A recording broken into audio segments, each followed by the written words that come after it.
السلام علیکم۔ آج کا جو ہمارا لیکچر ہے وہ حضرت ابراہیم ہے، اس کے مختصر سوالات ہیں۔ پہلا اس کا مختصر سوال ہے کہ حضرت ابراہیم کون تھے؟ حضرت ابراہیم اللہ تعالیٰ کے عظیم نبی تھے۔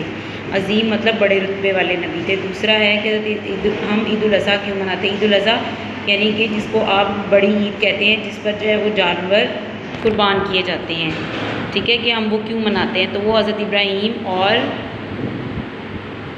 حضرت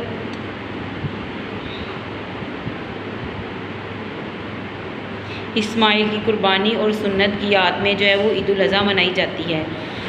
تیسرا سوال ہے کہ خانہ کعبہ کی تعمیر کس نے کی؟ حضرت ابراہیم اور حضرت اسماعیل نے مل کر جو ہے وہ خانہ کعبہ کی تعمیر کی تھی۔ اب اس کا سوال نمبر 4 ہے مختصر کہ اللہ تعالیٰ نے خواب میں حضرت ابراہیم علیہ السلام کو ان کے بیٹے کے متعلق کیا حکم دیا؟ اللہ تعالیٰ نے حکم دیا کہ حضرت ابراہیم اپنے بیٹے حضرت اسماعیل کو ذبح کریں، یعنی کہ ان کو ایک خواب آتا تھا جس میں اللہ تعالیٰ انہیں حکم دیتے تھے کہ اپنے بیٹے حضرت اسماعیل کی قربانی کرو، لیکن ایسا نہیں ہوا، بلکہ اللہ تعالیٰ نے اس کی جگہ پر جو ہے وہ دمبا بھیجا تھا۔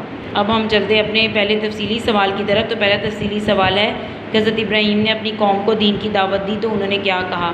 حضرت ابراہیم نے اپنی قوم کو دین کی دعوت دی تو انہوں نے کہا کہ ہم بت پرستی نہیں چھوڑ سکتے، کیونکہ ہمارے باپ دادا یہی کام کرتے تھے۔ یعنی کہ جب حضرت ابراہیم نے اپنی قوم کو سمجھایا کہ بتوں کی پوجا چھوڑ دو اور اللہ کی عبادت کرو، تو آپ کی قوم نے جواب میں کہا کہ ہم بت پرستی یعنی بتوں کی پوجا نہیں چھوڑ سکتے، کیونکہ ہمارے بزرگ، ہمارے باپ اور دادا بھی یہی کام کرتے تھے۔